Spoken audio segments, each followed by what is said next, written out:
How you doing, Gabe? I'm doing good, Greg. Good. What are we doing? Yeah, so we are here to talk about art and the meaning of art and how to interpret art. Um, I think some small introductions are in order. I'm a senior and art student here at Hope. And I'm a professor of art here at Hope. I think the overall goal of what we're trying to get at is what is art? This question.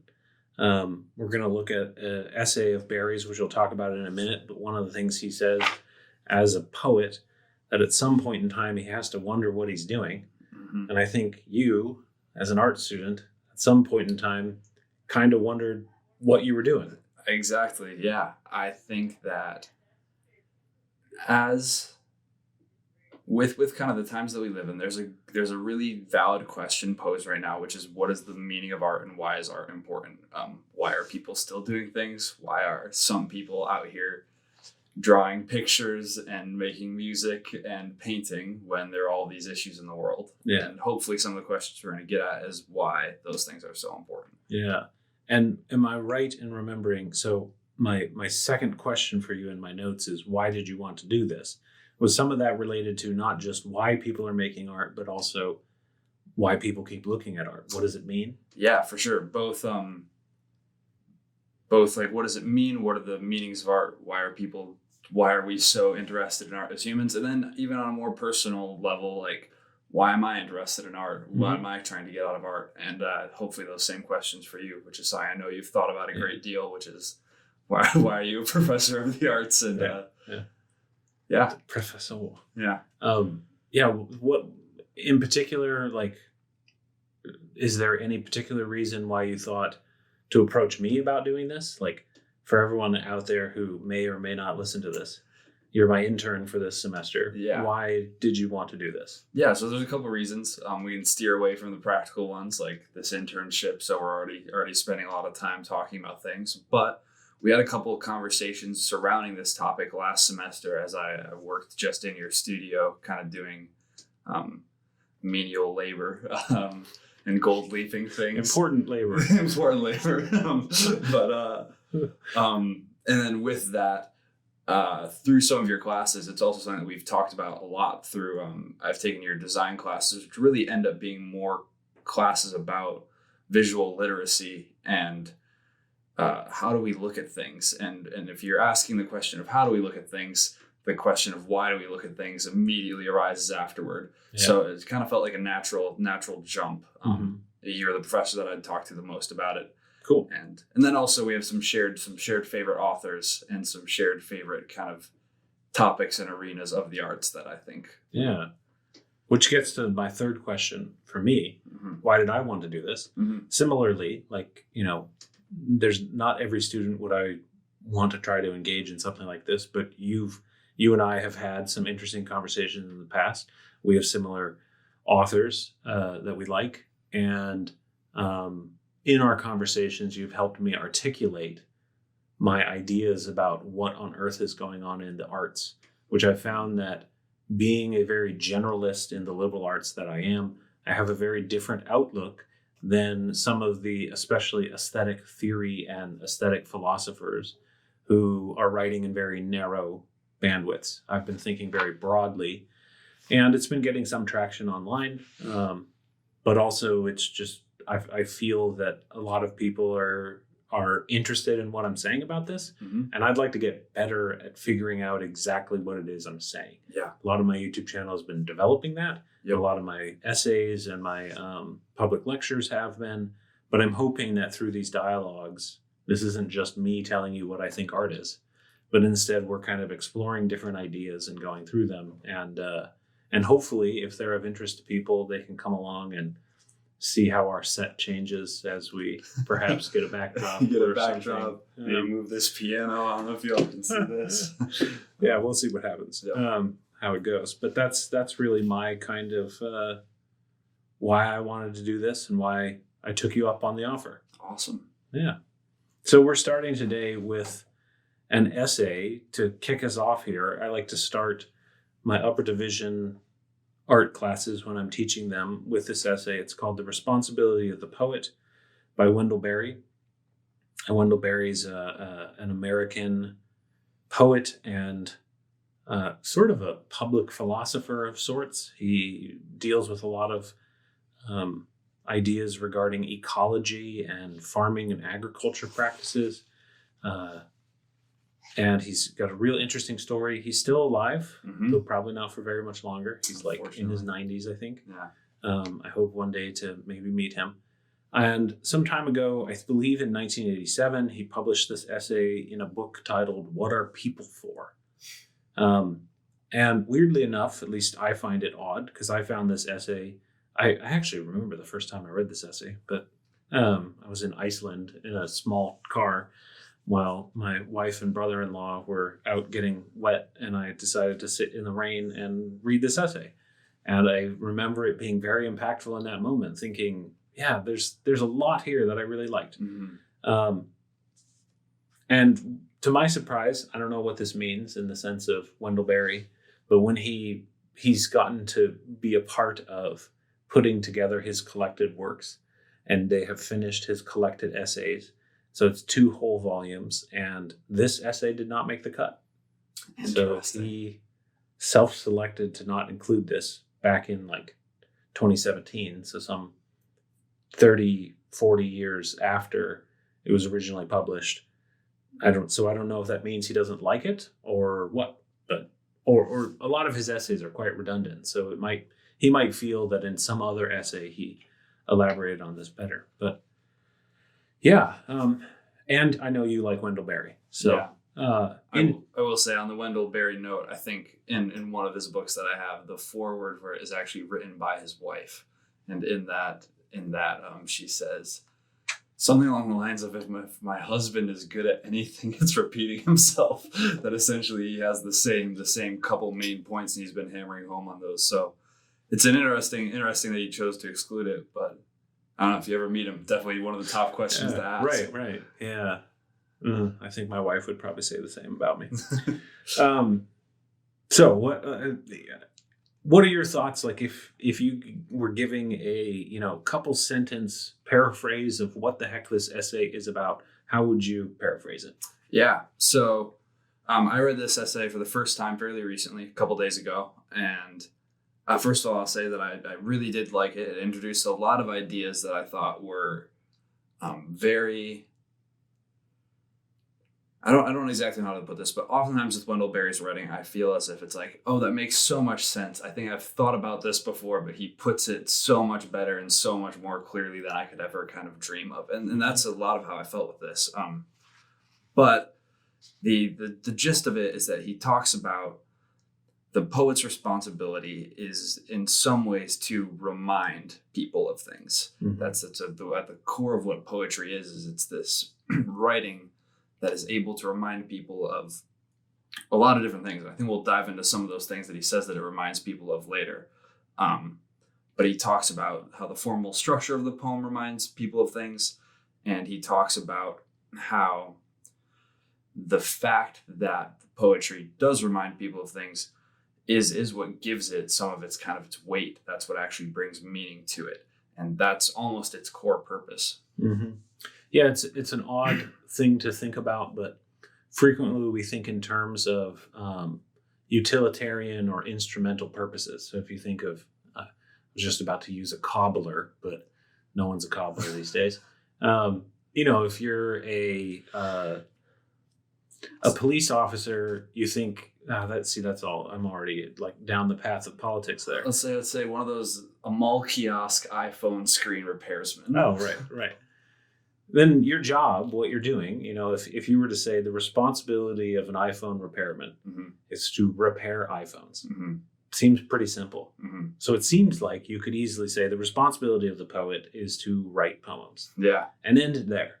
Yep. And instead he goes on this whole thing, and I'll read the second paragraph. To speak of the responsibility of the poet, on the other hand, one must reconcile oneself both to the possibility of being, at best, no more than partly right, and to the certainty of multifarious and passionate. I'm gonna restart that. Yeah. To speak of the responsibility of the poet, on the other hand, one must reconcile oneself both to the possibility of being at best no more than partly right, and to the certainty of multifarious and passionate disagreement. Such an exercise is justifiable only on the ground that one would like to be a responsible poet, and that one cannot hope to be without thinking the matter over. So I like that he starts with this humility to say what he's going to lay out here is by no means the definitive, but it is rather a process of him trying to become a responsible poet, which really gets at that weight of what he's saying when he says the responsibility of the poet. He's not saying in the utilitarian sense of like, it's to make poems. No, a responsible poet is someone who's making a particular type of poem. He's immediately connecting it to a moral. So if we go to the iPhone repairman, it's not the response, because there's tons of competing things there of, a responsibility to make enough money to support your family, to fix phones as quickly as possible because time is money. Or you could say something like to repair people's devices upon which they rely in order to stay connected to the world. And so in that case, the iPhone repairman, if he's responsible, is making sure that the product is put back into the hand of the user in a manner that it is functioning well, which I think is sort of where Wendell Berry is going with at this level, which you can see why for us being Christians, we're interested not just in making money, though we do want to make money at some point in our lives, we'd like that.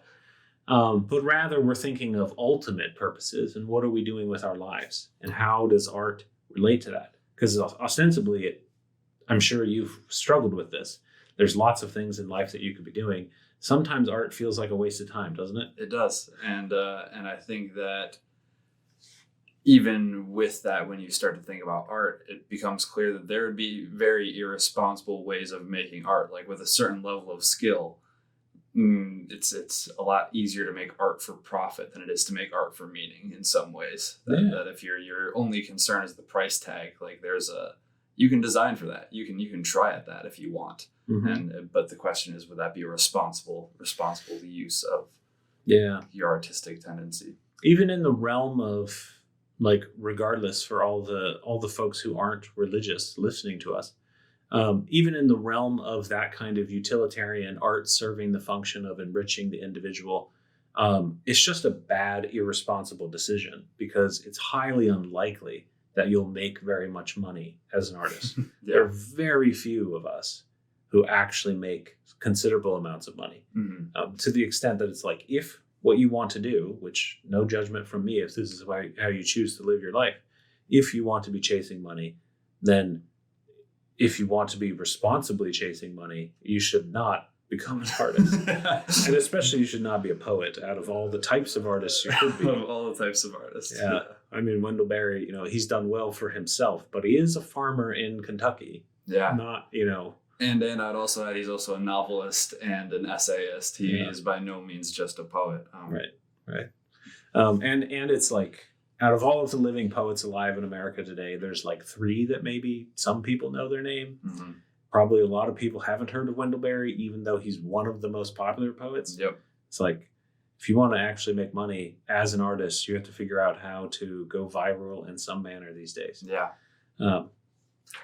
Excellent. So this is why we've selected this essay. I think you've given a good overview there. I want to get at the core what he's saying, because he's trying to figure out how to be a good poet. In order to do that, he's got to define what is a good poem doing. And that's one of the distinctions I want to make as we start this conversation is he's talking about a good poem. This isn't like every poem.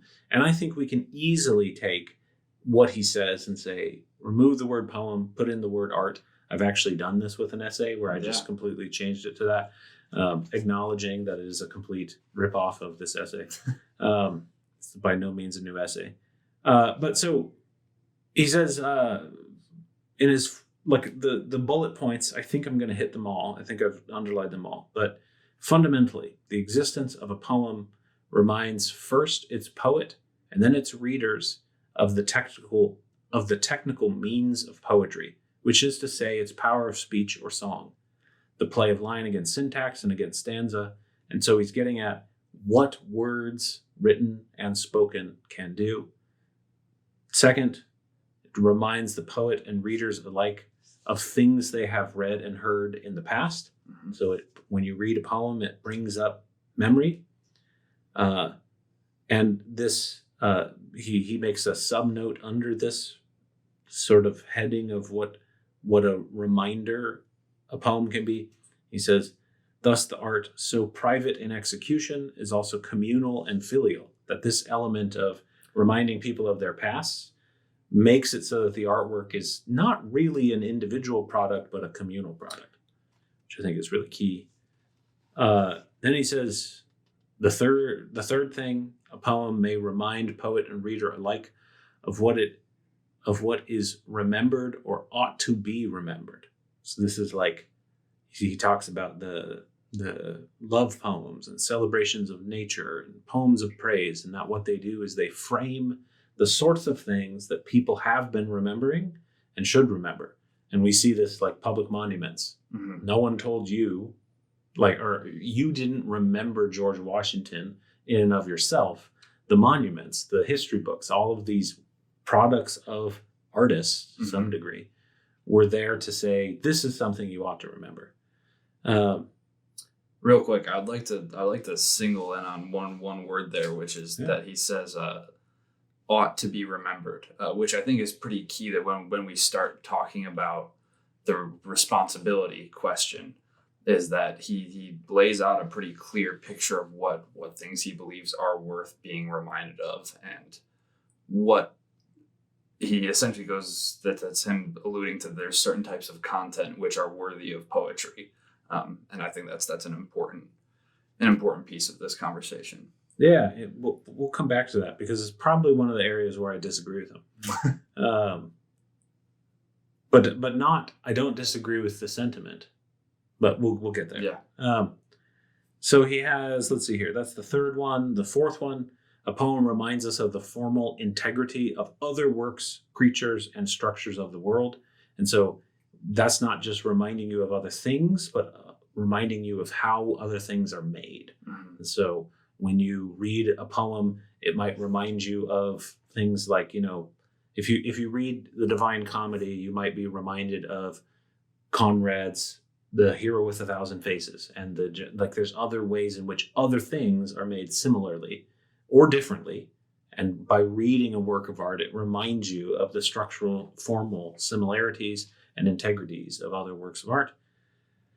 Fifth, a poem reminds us of the spiritual elation that we call inspiration or gift, which is a really weird one. We'll have to come back to that one because that's a lot. But basically, somehow they can transport us to like a transcendent realm, which is very bizarre. And in that, like, this is kind of like a subheading of that, but he says a good poem reminds us of love because it cannot be written or read in distraction. It cannot be written or understood by anyone thinking of praise or publication or promotion, which is probably really unique to Wendell Berry. So that's like, I think, the most controversial element of what he thinks a poem is doing and how it's doing that. But so that's the big summation. What do you think about this general idea? Like his third paragraph, it has seemed to me increasingly that a poem, a good poem, exists at the center of a complex reminding to which it relates as both cause and effect. The process of this reminding is too complex ever to be fully mapped or explained, and therefore the order of the following remarks is somewhat arbitrary. Mm-hmm. But that whole thing, what did you get from that as a work of art as a locus, a nexus point of a complex network of reminders?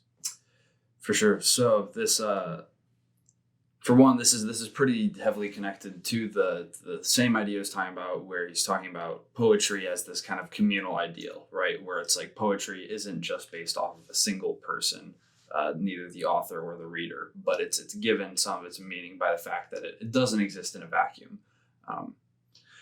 But with that said, one of the most important ideas that he's raising here is that we as kind of people are gifted with the ability to be reminded of like so many different things at the same time, and even without even kind of consciously thinking about them. Like for example, I might read a poem by Wendell Berry and I might really like it and have no idea why. Mm-hmm. And my reasons for liking it could be that it reminds me of, a favorite childhood book, or some other story that I heard, or a friend, or a place, or something like that.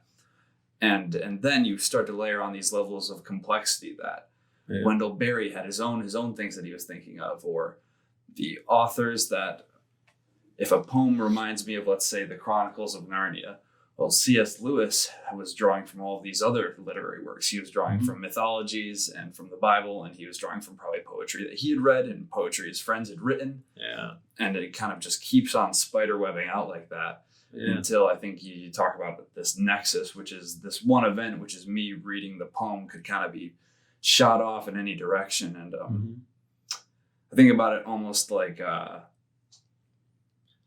Wikipedia, right? When you're going through a Wikipedia article, you're reading this article and there's all of these little blue words that are linking you off to something else. Yeah. And the thing that's so interesting about Wikipedia is that every article is actually linked to every other article on the entire page. There are no articles that aren't like a part of this web. Mm-hmm. And in a similar way, poetry and art in general, I think, functions like that. Yeah. Yeah. There's like you can think of the bibliography of a book is a manner in which it is showing how it's connected to that network of ideas or that tree or root system. And it's like but it only works backwards in time.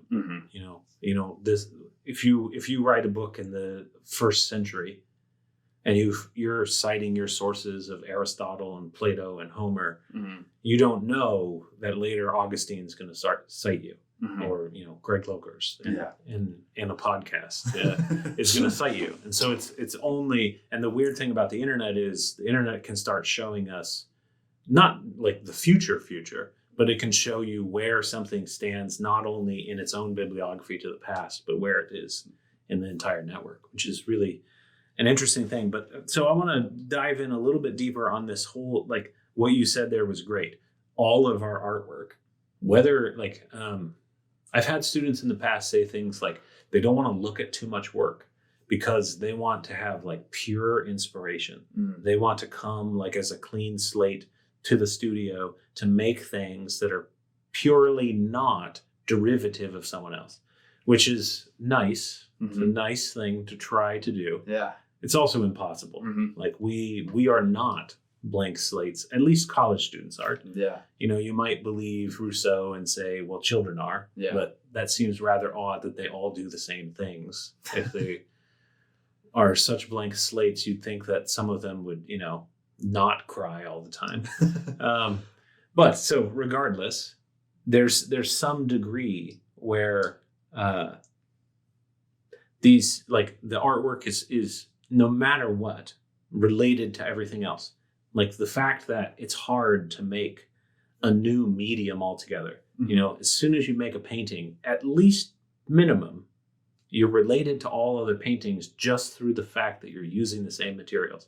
And so the way you use cerulean blue or whatever acrylics you had to buy earlier for your painting one class is related to how it has been done before. Yeah. And even if you made your own paints, it's still paint. Like it's hard, like to, maybe NFTs is like something new. Yeah.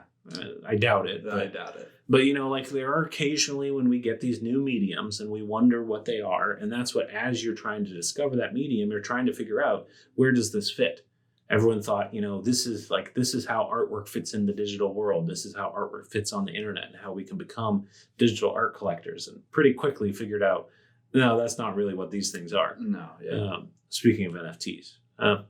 But I want to go even further back than that. Like, I think you're absolutely right that that artworks are at least tied to this network. Whether they're the center or maybe, the strand could be up for debate. We'll talk about that. But I want to go back even to this word reminding. Like this idea that it's a network, not of like physical connections, content connections, or merely formal connections. But he's saying it's a connection of a reminder, which is unique, because you could say like what we've been talking about in the sense of the color, like it's a network of connections of how paint was used, which would be a formal network. He's saying, no, it goes beyond that, which is why I like this. Yeah. Because one of the things that is really difficult, like, let's talk about something else for a second. Pretty much everything we do is for something, right? Like we stated what we're doing this for. Yeah. What is a family meal, or like are you and your friends doing a potluck on Sunday? Yeah, we do a potluck every Sunday. What are you doing that for? Yeah. What's the purpose of doing a potluck? Yeah, so I mean, I think it's interesting. It's the same reason everybody shares a meal together, which is like we wanted to have an excuse essentially to see each other once a week, to make food that's a little bit nicer than we would normally eat because we're making it for each other, and to have like some sort of like weekly. I think the intention was it has to be Sunday night because it's how we want to kind of end and start every week. It was like we want to end and start every week on this note of like we're all here in this house, we all eat our food, we all talk about what happened, and it's like that's a wrap. Yeah, and then we all go back home and start our Mondays. Yeah. So I heard several things there. One, it is for like a communal togetherness in starting and ending the week. You also said it's for like testing, like not testing, but practicing your skills in cooking. Yeah. And then it's just for sheer enjoyment of each other. Just friends. I mean, that's I think it's one of probably the first reason why we thought of it was somebody said we should do a potluck, and everybody, that'd be fun. And that was all we thought. Yeah. Oh, so not even enjoying each other, but also just having an activity that is entertaining. Yeah. Mm-hmm. And then I'm assuming also there are some things that seem so stupid you didn't even mention them. Like you guys also need food because you're alive. No, yeah, you're humans. Sure. So like to nourish you. It's also, college students, it's like a big shared meal between 8 people is actually cheaper than all of us doing dinner apart. Yeah, so for frugality. Yeah.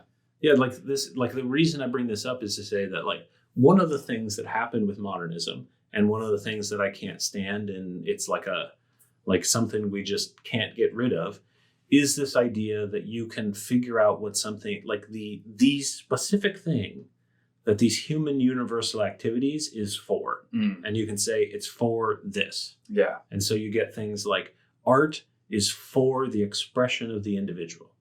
It's like, well, the Sistine Chapel was less about Michelangelo's expression and more about the theology of the Catholic Church and their expression of what cosmology and anthropology looks like.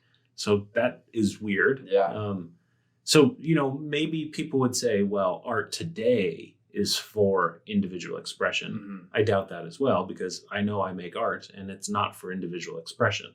So it's like we constantly are trying to dumb things down into specific, myopic, this is what it is. We're specimening it out, tearing it apart, and we're saying this is the universal, like what makes art.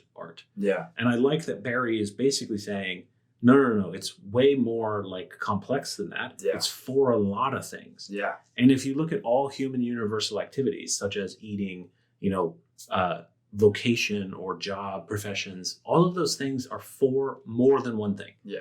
And if you simplify it, if you say something like, I prepare a meal just for nourishment, it brings into question, so like, why all the other things? Why not, that Soylent milk thing that tastes like cardboard? Yeah. Like that is the most efficient way to get nutrients. Yeah. And yet most human beings can't stand that crap. Most human beings want food to be more than just nourishment. And especially we yearn for it to be communal. We yearn for it to be all these other things. I think art, and Barry's getting at that, of like, art is not for just one thing. And that's why he's using this network idea. But then also he's saying reminding, which is really interesting. That is where it gets really interesting for me. Yeah. How come? So I think what's interesting about the reminding principle is that it isn't there's a level of like, it doesn't have to be this direct tie-in. Like, it doesn't have to be a purely a one-to-one or I guess you could say even this super pragmatic connection between the two things, right? So like cooking, it's pretty easy to say that cooking is for sustenance and for community and for the purpose of like making a good meal. But then if you were to say, well, what does cooking remind you of? Yeah. Now that's a question where you're really going to get some interesting answers, because if I ask my friends, what does cooking remind you of? I'm going to get stories about childhood, like this is what it was like when I used to cook with my dad in the kitchen, or this is the best meal that I ever ate, and it was the best meal because I was on this trip and we had just seen this thing, and then we had these crappy hot dogs outside of this thing, and that's what cooking hot dogs reminds me of. Yeah. And you think about like the way in which really crappy food can become so meaningful. You know, we even have a term, comfort food. Yeah. Like we're such insane creatures. Like we're not feeling happy, and we could put a thing in our mouth and then we're like, oh, I feel so much better. Yeah. Like that's insane. No, for sure. I mean, a point to illustrate that is, so when we first moved out to our property, like the house was like just in terrible, terrible disarray, like just awful disarray. And it was cold there and it was miserable there. And one of the things that me and my dad would do when we were working on this one room of the house is like, we would always have like a box of ho-hos, like those awful, they're like chocolate and they've got some sort of like a cream filling on them. They're disgusting. I mean, they're like awful. But at the end of like a work day, like when you're super tired and you're super hungry, you want like something that's like, you want Little Debbie's or whatever and stuff like that. So to this day, I don't mind eating those, even though I don't like any food that tastes anything else like them, because that's not about the food. That's about working on the farm, actually. Yeah, you just described the entire plot of the film Ratatouille. Exactly. No, yeah. This whole conversation is a Ratatouille conversation. Right, exactly. Yeah. But this is like, it's getting at the fact, and this is a fact, that a huge degree of our experience of art is subjective. But Berry makes sure to note that it's not just subjective. And that's what he's getting at, things of like, it reminds you of artworks in the past. It reminds you of formal properties. It reminds you of things that other people have told you. You know, it's like, it is showing this communal network that is certainly subjective. Ho-hos do not mean that to me at all. They're disgusting. Yeah. And I will not eat them. But I didn't have those experiences that made them embedded in my memory in that manner. Now, like, I have this story. I'm probably not going to eat ho-hos still. But when I hear ho-hos, I will think about and know that there's a person in this world who ho-hos are actually meaningful to. Which is beautiful. That's an amazing thing. Let's think about one more step of this, and this is this word remind. I like thinking about that of like what it's implying a type of interaction, because there's something that happens that we inevitably have to explore. Maybe not in this conversation, but that is, people will look at something. Some people will say it's art, and other people will say that's not art to me. And that's like a really, I believe them. And I think it has to do with this thing of, what Berry's getting at is that art functions on a conscious level. You have to have a mind for art to work for you. And so you know you're looking at art when it starts reminding you of things. Like looking at, and I think specifically, art is when things remind you of things, and it's done through artifice. So it's a fake reminder. You know, like your interaction with a ho-ho wasn't made by an artist. They didn't like construct a ho-ho. Instead, it's like an actual real thing. Ho-hos have become meaningful because of your actual history with it. And so it's more like a personal icon of those early experiences with your father. And it's the same thing. Like, I like to talk about the field at Gettysburg. It's just a field, and it's meaningful. Like, as in, we turned it into a monument. People take pilgrimages there because of what happened there. Not because some artist said, this is what this field is about. Yeah. I'm going to do this thing to it. I'm going to change it around and plant the trees differently and erect a sculpture. And now, voila, it's about the Civil War. The Civil War. The Civil War, yeah. Revolutionary War. Yeah. I don't know my history. I'm an art professor. Unless there's a painting of it, we have no idea. Exactly. But so it's like there are multiple ways in which things become meaningful, but all of those things, like meaning is a perception of a conscious being. And so like there's this great video, maybe we'll splice it in, Francis Allay's piece of a fox in the British Portrait Gallery. And you can watch the fox. They did it at night, obviously. But as the fox is running around, he's not looking at the art. He doesn't even a lot of this has to do with the way in which animals perceive the world and perceive other things as important than we do. Yeah. But they see color differently. And specifically, they see paintings do not look as real to them because they perceive colors differently. Yeah. We make paintings and you see like a portrait of a man, and it's sometimes you're like, especially in the dark in a museum at night, you'd be like, is that guy, was that a real person over there? Yep. The fox doesn't have that experience because the painting's not made for his eyes, and he doesn't interpret it even as that might be a person. And he tucks along the walls, and he doesn't even pay attention to the paintings. Yeah. It's not art to him. I don't know if anything is art to a fox. I've never been able to speak with one.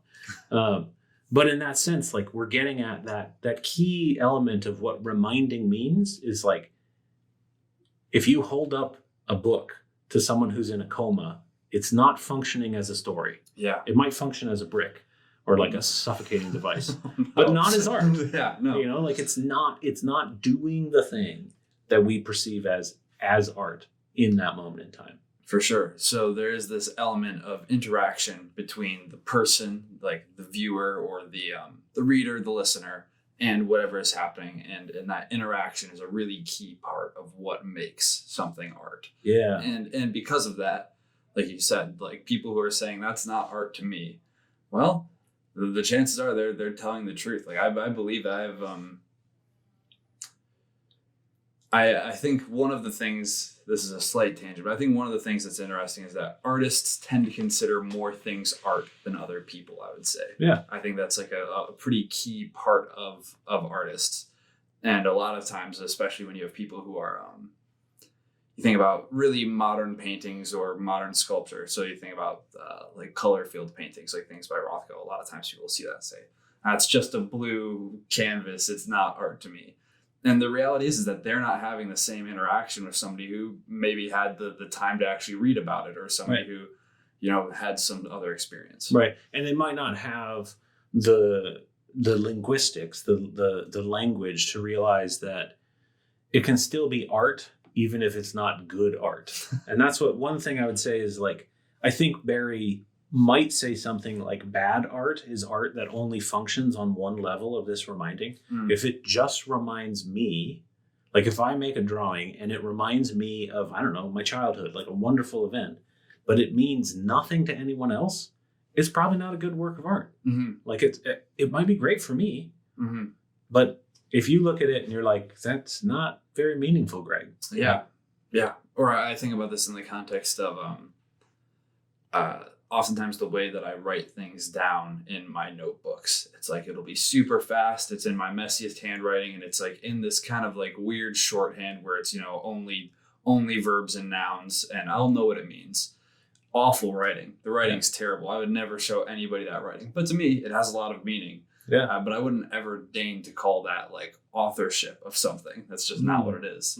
Well, and it's certainly not good communication. No. It does communicate somehow. Yeah. And that's the fun thing about the difference between art and design is sometimes that's what we're looking for. If you're a Navajo code talker in the Pacific during World War II, you are trying to be a bad communicator in the sense of you don't want anyone except for one person to receive your message. Yeah.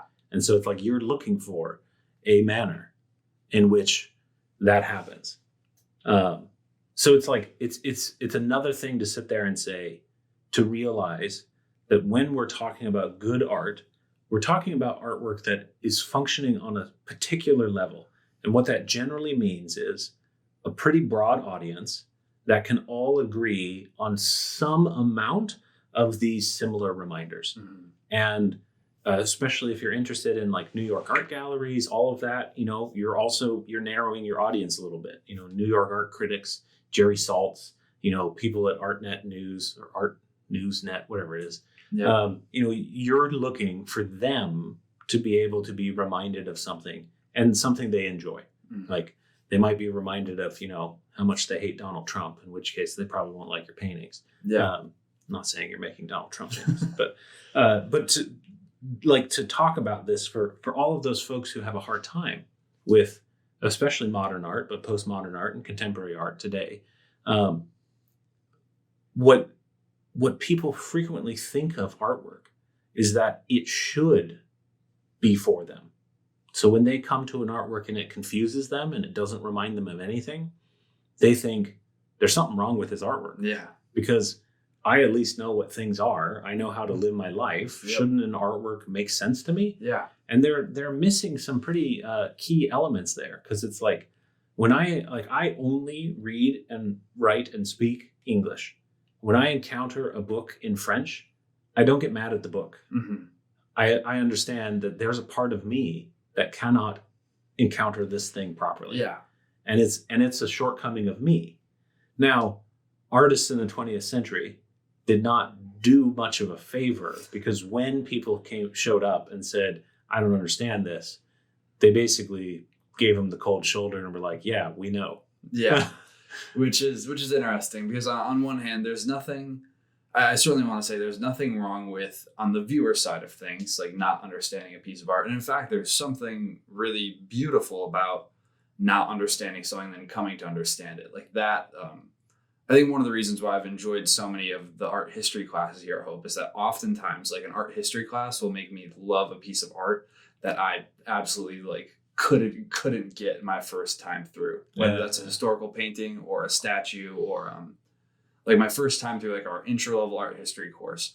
By the end of it, I absolutely loved things like cave paintings or like these little kind of like what we would maybe call crude like stone carvings, which before I had never really given a second thought. And now at a museum, I like beeline towards them. I'm like, oh, that's so interesting. That's amazing. Yeah. What do they remind you of? Why are you drawn to them? Yeah, I think there's some.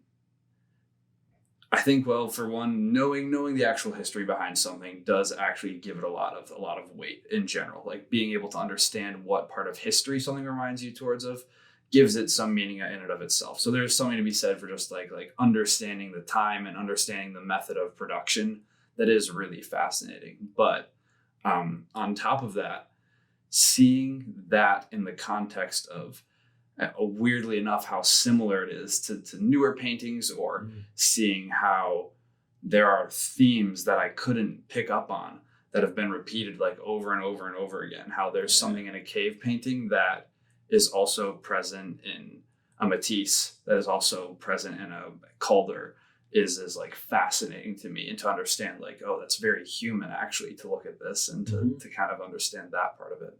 Yeah, it gets back at that kind of broadness of what art is, and then it also gets at that thing, if he says the formal integrity of other works.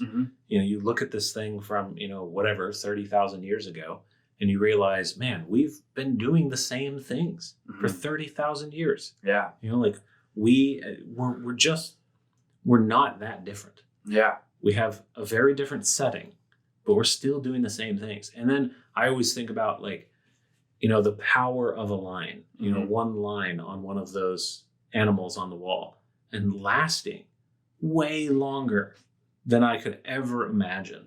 30,000 years. Like, can you imagine being that artist who like did that thing, drew the bison, and people are coming, like scientists are studying it and archaeologists are like dusting it off. And it's like, that's crazy. Yeah. It's crazy that a drawing can do that. Yeah. Like it shouldn't be possible. Yeah. And even in some ways, like this shouldn't be possible. It's that gets at both the improbability of it being around that long, and also like this crazy feeling of, in some ways, having like this really short glimpse, like this like pinhole glimpse into like this is what they cared about. Like they cared about these animals and they cared about drawing how they hunted these animals. Like that in of itself is another sort of reminding that's like, it's being reminded that other people were cared about this sort of thing, or other people lived a life so kind of different from your own. Which gets back to your potluck, because your potluck is doing the same thing. Yeah. They're drawing that bison. They're thinking about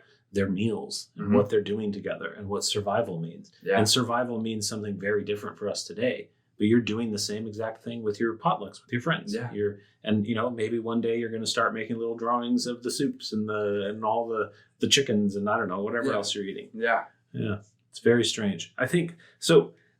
We've kind of gone through a lot of these different things. There's more to dive into each specific reminder, but I think that we're getting at the general core. And I want to talk about especially this manner in which contemporary art today is more often than not amongst the general public, not reminding people of anything and why. And I think that Berry actually gets at this with his last thing where he says, a good poem reminds us of love because it cannot be written or read in distraction. It cannot be written or understood by anyone thinking of praise or publication or promotion. It's utterly ruined by what Donald Davy has called the fluctuations of Philistine and sophisticated fashion. If there's some way to define the art world today, I'm pretty sure Philistine and sophisticated fashion might be pretty apt. Yeah. And to think about like what so many artists are being trained to do is cannot be defined as love or to love their art, but is far something very different than that. Yeah. And usually it's self-promotion, it's chasing after what's new, which, it's always funny. And then you go to the art history museum and you realize, what are the general history museums called? Just a museum, a regular museum? Yeah, why they have a name for them. Natural history? The natural history museums. Yeah, of course, naturally. You go there and you realize, oh my God, all of the things I thought I was doing, originally with my AI generators and my weird scribbles and then like scanning it, printing it out and turning it into a photogram or something. Not that you're doing those, like lots of your peers are doing strange things like this. And then it's like you go to the Natural History Museum and you're like, oh, it looks just like the cave paintings. Yeah. Or even better when you do something like that and you're like, and it's kind of a tree and trees have been around for a pretty long time. So I don't know how new that is. Yeah. So many of the things that we're seeking. And one of the other things that artists are extremely worried about today is it is dangerous. Like if you agree with Berry that art is a complex series of reminders, there are some things that people do not want you to be reminded of. And rightfully so. Yeah. As in, I don't want to make art that reminds people of the travesties of Auschwitz. Yeah. Unless I'm doing it in some manner to critique it, like if somehow I get, some installation at Auschwitz, I don't think I'm going to be able to not remind people of Auschwitz, first of all. But, obviously I want to interact with that in a responsible way. But if I'm here in my studio working on a drawing, I don't really want someone to be like, hey, this reminds me of Nazi propaganda. Yeah. Oh, God, no, I don't want that. Yeah. And then, for everyone, there's more or less things they don't want their work to be about. And what this has done is caused people to really narrow in what their work is about. To where if you read artist statements today, there's so much this is specifically, my work is in conversation with the many ways in which individuals today construct their identities. Yeah. That's probably a paraphrase of almost everything that's out there right now. It is it's you can sub in whatever words you want there, but that is the key the key conversation is what narrow kind of angle are you trying to remind people of with your artwork? And oftentimes, and this isn't necessarily a bad thing, but it's oftentimes related to your personal experiences and your upbringing somehow. And that's like what so much of the modern art world is today is how do I remind people of these things that are happening? Yeah, and you can see, I think, there's lots of reasons why this has happened, cultural and historic. I think one of the things that is like specific to art is that Vincent van Gogh became like an archetype for the artist of a genius that no one understood. Mm-hmm. And at the time, his work did not remind people of much besides bad painting. Yeah. They thought that's not how a field looks like. Yeah.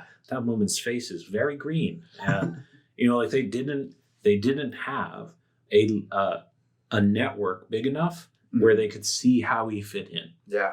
And then shortly after his death, suddenly everyone realizes how it works and how impactful it is. And he just like, you know, becomes this amazing fixture. Mm-hmm. And so that story of the genius alone understanding or seeing something that no one else sees and then dying and then later us realizing like we don't want that to happen ever again. Yeah.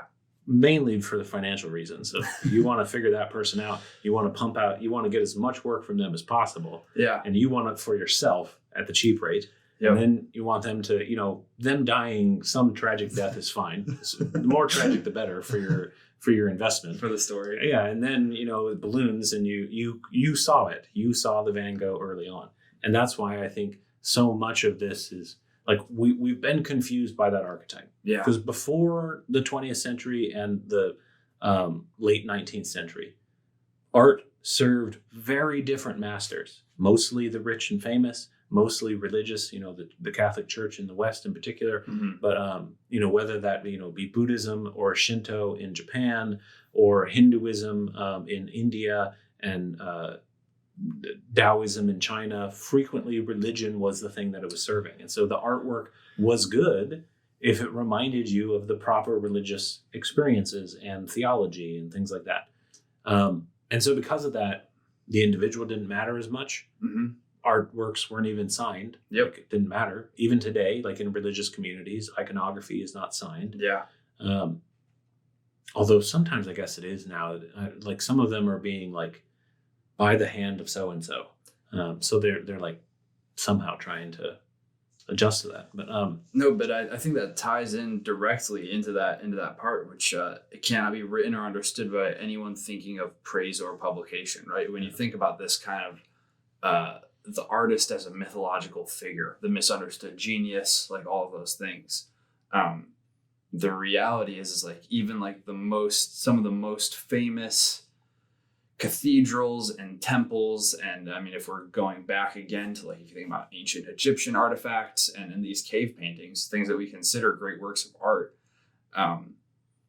in some ways they're unhindered by that because that wasn't how art operated. There wasn't this the person making the cave painting wasn't seen as a misunderstood genius. I would assume like cave painting was something that people did. Or the people building churches were just stonemasons. They weren't misunderstood geniuses. They were craftsmen. Mm-hmm. Yeah, and that might actually be another reason why it's so hard to remind people of like their own history. You know, like if everyone was cave painting, then when you made a cave painting, everyone kind of knew what it was. But yeah. Not everyone makes paintings and sculptures or YouTube videos or whatever. Yeah.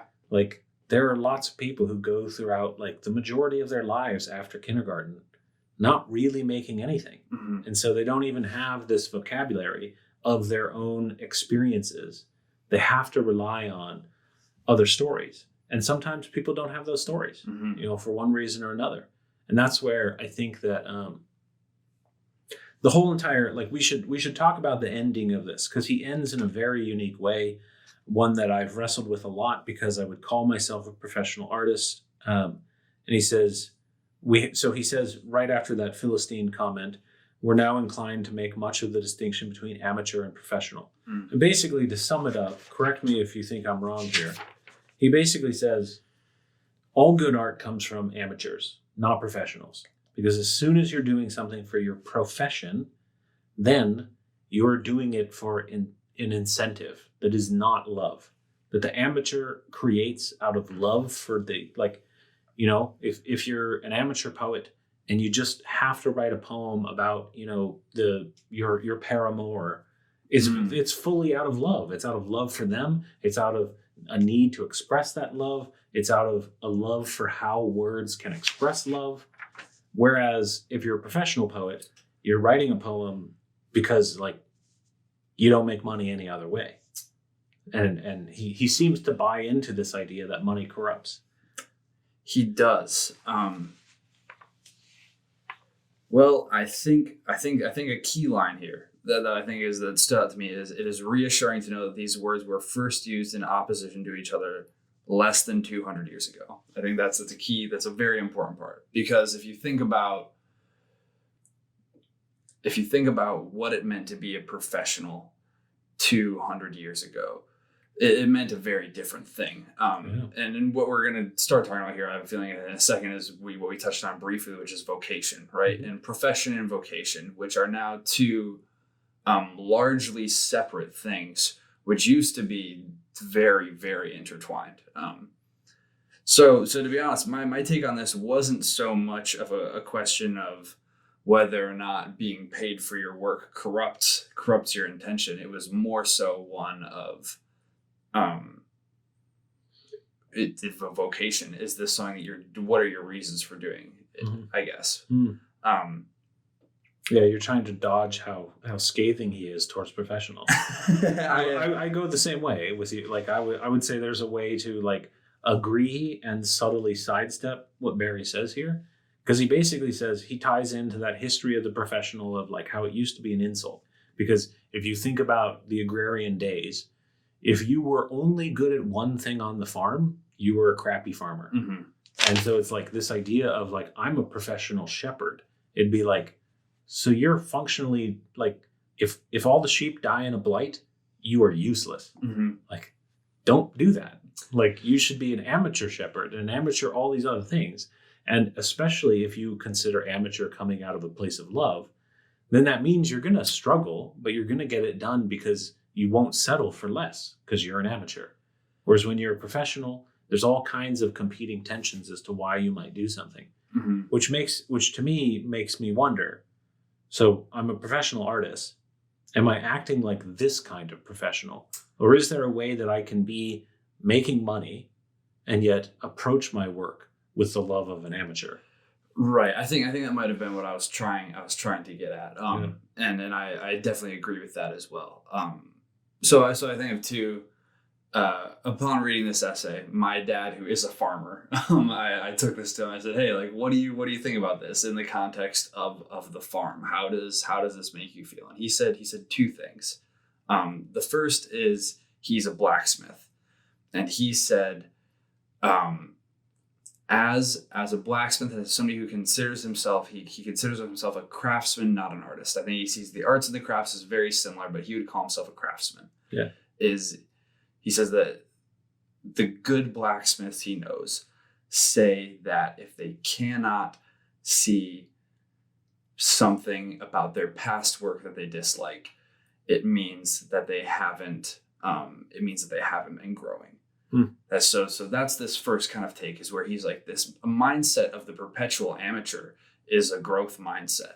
Mm-hmm. It's this mindset of like, as an amateur, I'm always going to be kind of reaching for this, like, I'm never going to hit this master, this professional status, and that's a good thing, that this is the process of growth. And the second thing that he said is that when he sees the idea of the professional applied to farming, it tends to have some really negative side effects.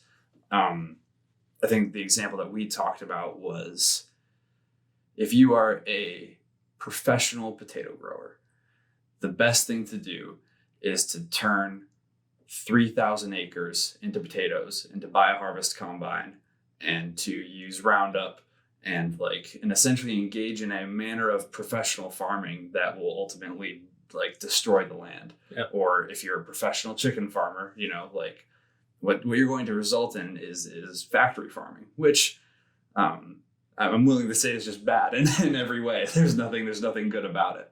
However, you do get a bunch of potatoes at the end. You do get a lot of potatoes. This is true.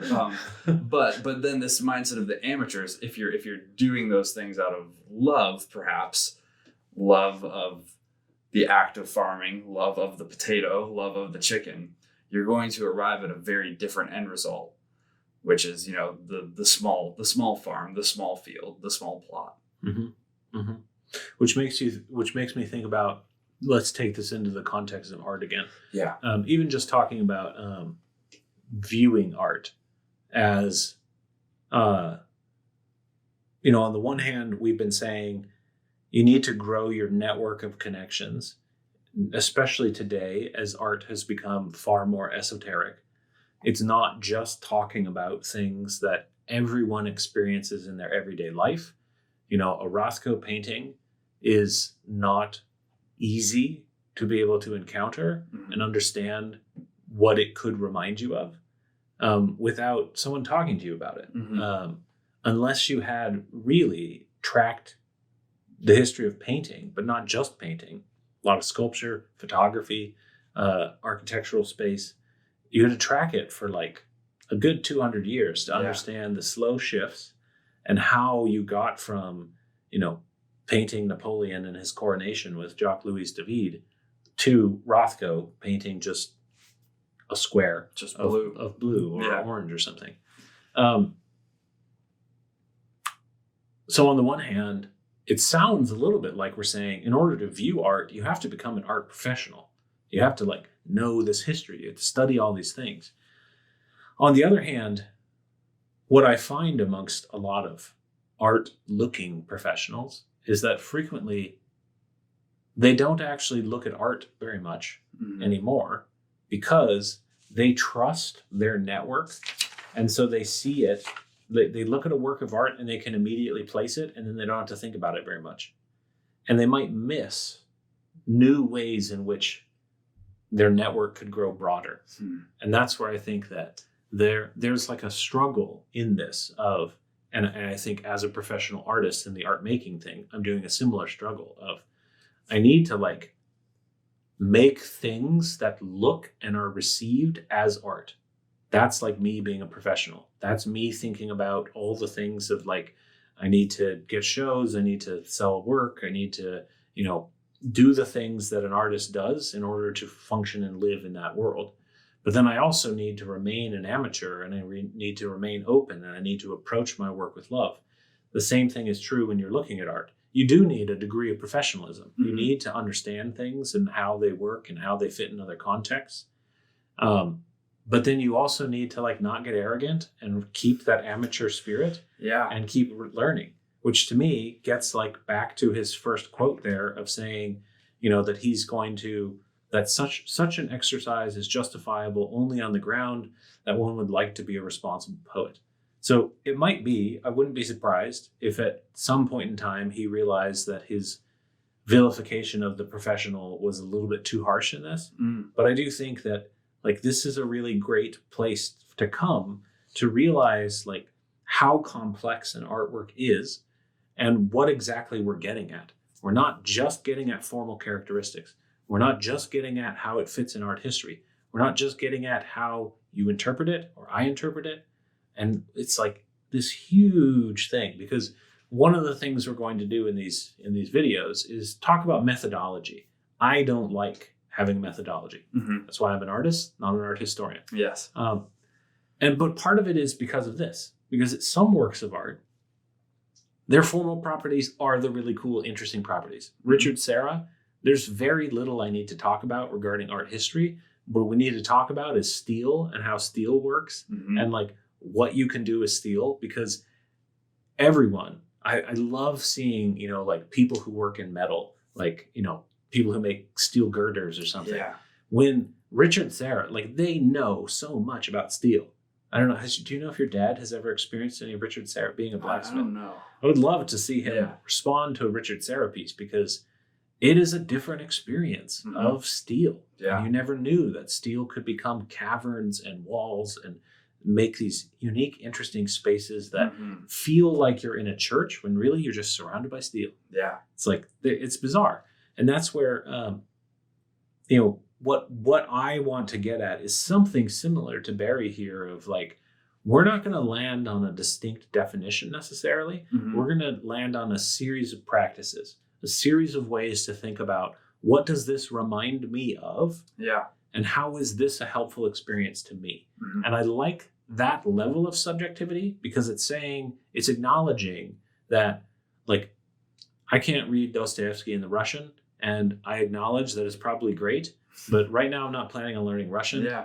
That's not to say like that those people who experience that, they're experiencing something rich and beautiful. It's just not for me. Yeah. And it's like, that's fine.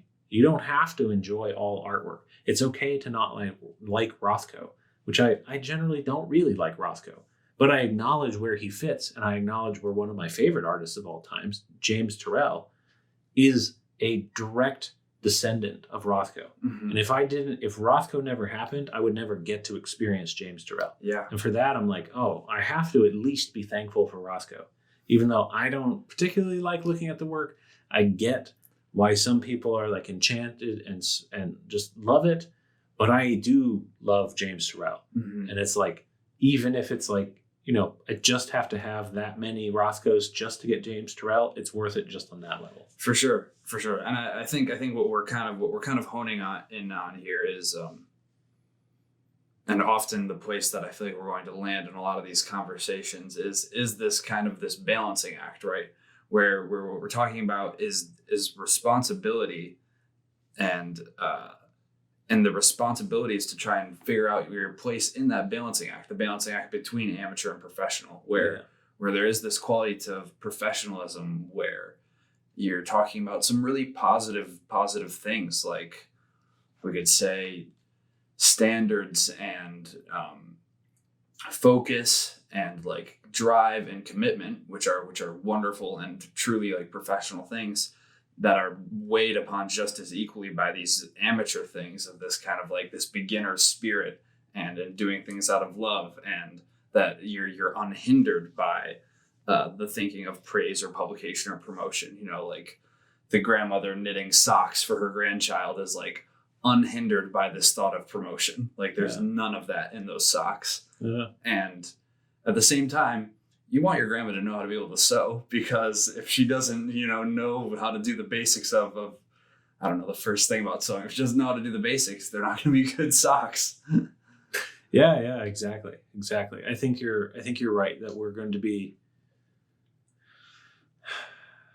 that at the end of the day, I think it's not just because we're both religious and faithful, but I think it's true of all people that there will be a moral that guides us, because at the end of the day, I can acknowledge Quentin Tarantino's work are masterpieces in the formal qualities of film, that he fully understands what storytelling is, what dialogue is, and how to work with all kinds of degrees. But at the end of the day, I don't feel like his films fit into an interesting communal space.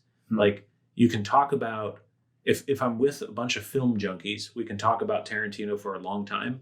But if I'm not with film junkies, the conversation is basically what happened in the movie, and then we're done. Yeah. Because he's not getting at this other thing that I'm more interested in. And that's a moral decision on my part. And that is, I'm trying to live my life as best as possible. And I don't see how that film is going to help, like how I'm thinking specifically of The Hateful Eight. I'm not seeing how that film helps me in any manner. It is entertaining. It's well made. It's all kinds of things that make it a pretty good work of art. But to me, it doesn't raise to that level. And I'm not one to say, oh, that's not art then. Yeah. Like, no, I like this huge category of art. And then the interesting thing is, within that category, what do you think is good? And what do I think is good? And that is a moral decision, whether it's based in a faith or it's based in, if it's based in the Philistine and sophisticated fashions of the day. No, it's still a moral decision. There's something great about putting things into this massive category and being able to accept that all sorts of different things are art. And with that, there's a danger of saying that because it's all in the same category, it's all the same. Yeah. So within that massive scope of being able to call everything from the Hateful Eight to the Sistine Chapel art, that there are hierarchies and that there are important things to know. And there's different hierarchies. Mm-hmm. There's ways in which the Sistine Chapel is better than the Hateful Eight, and there's ways in which the Hateful Eight is better than the Sistine Chapel. Yeah, the Hateful Eight has much better dialogue than the Sistine Chapel. Yeah, come on. And it'll get your attention for a lot longer, I think. It'd be hard to look at the Sistine Chapel for 3 hours or however long that movie is. Yeah. But it's easy to look at the movie for 3 hours. Like it's great. Yeah. But it'd be hard to look at a scene, not even that, like a still. Yeah. Take any still from the Hateful Eight, and I'll look at the Sistine Chapel over that any day of the week. Yeah. There's just not that much in that. Whereas the Sistine Chapel is expansive. It's huge. It's everything. Man, awesome. Only somebody could have gotten Michelangelo a film camera. I mean, holy cow. Yeah. Da Vinci would have been the weird one. Yeah. What the heck would he have done with that? I think next week we'll talk about, oddly enough, perhaps this will be our undoing, but we're going to talk about Jordan Peterson's response to the film Pinocchio, because he has a very unique, very nuanced, strange way of trying to interpret that film. Mm-hmm. And he does it over the course of hours of dialogue. Hours, yeah. Yeah. And that's where we're going. For all those listening along, I hope they enjoyed this. And That's all. Signing off. Signing off.